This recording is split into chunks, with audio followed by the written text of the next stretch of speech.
भारत के लोकतंत्र के लिए ये एक मेजर माइलस्टोन मानता हूं कि साधारण किसान का बेटा आज नॉमिनेशन कर आया है. After choosing a near perfect combination in a tribal and a woman in Droupadi Murmu for the president's post, the Narendra Modi government has come up with another ace, Jagdeep Dhankhar for the vice president's post.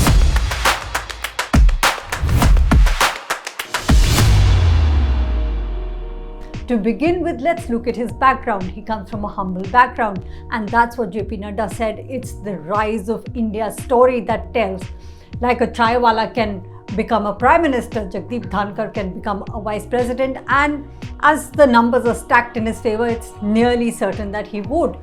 Also, he's a farmer's son from a rural background in Rajasthan belonging to the OBC community.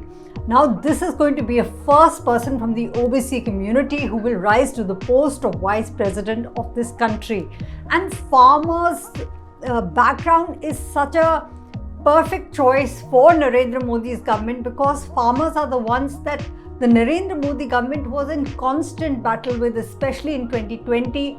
The farmers had really laid a siege in Delhi over the contentious farm bills, and they wanted those farm laws to be reversed. So in that sense, if you see, it will definitely mollify the farmer community. The second point is he's also a Jat, and that's again an ace because most of the farmers who were protesting were Jats. And this will appease a lot of the Jats, whether it's Western UP, whether it's Rajasthan, whether it's Haryana. And by the way, Rajasthan and Haryana go to the polls, assembly polls in 2023 and 24. So, and this Jat community does make up for a substantial chunk of the vote bank. And also in Haryana, the Jats were a little upset with the BJP government that a Jat was not made a chief minister in Haryana, because you know the current chief minister is a Punjabi. So I think it ticks a lot of these boxes in so many areas as far as his background is concerned. And Jagdeep Dhankhar himself was somebody who fought for the Jat community being called the OBC or qualified as the OBC community in Rajasthan. His own personal qualification of being a lawyer, he's had a legal background for the last 40 years, and he's practiced in the Rajasthan High Court as well as the Supreme Court, and that's fantastic because he knows the rule book, which is extremely important for somebody who's going to be heading the Rajya Sabha. You need to know the rule book, you need to know the constitution. When there are going to be issues that are going to be coming up which are contentious, and you would have to take a lot of calls on those issues. And also in West Bengal, as you see, a lot of run-ins happened with the Mamata Banerjee government, and he's known to have stood his ground on several fronts, citing the constitution. So he's very much a man of his own. He'll stand his ground. He knows the constitution. He'll be able to take these legal decisions. Besides that, he's had an incredible political career.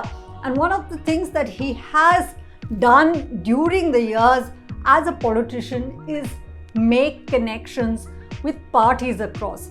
For example, he started with the Congress. He served as a minister in the Chandrasekhar government. He considered Devi Lal his mentor for a very, very long time before joining the BJP. So he has these connections all over, and that's extremely important for somebody who's going to be heading the upper house, because you will need to build this consensus over a lot of issues, and you should be able to reach out to a variety of parties to be able to do that. But before I end, I must say there are two other strategic inputs or reasons why Narendra Modi government or the BJP government or the NDA as such has actually picked Jagdeep Dhankhar. As I said, Rajasthan goes for elections very, very shortly in the coming year.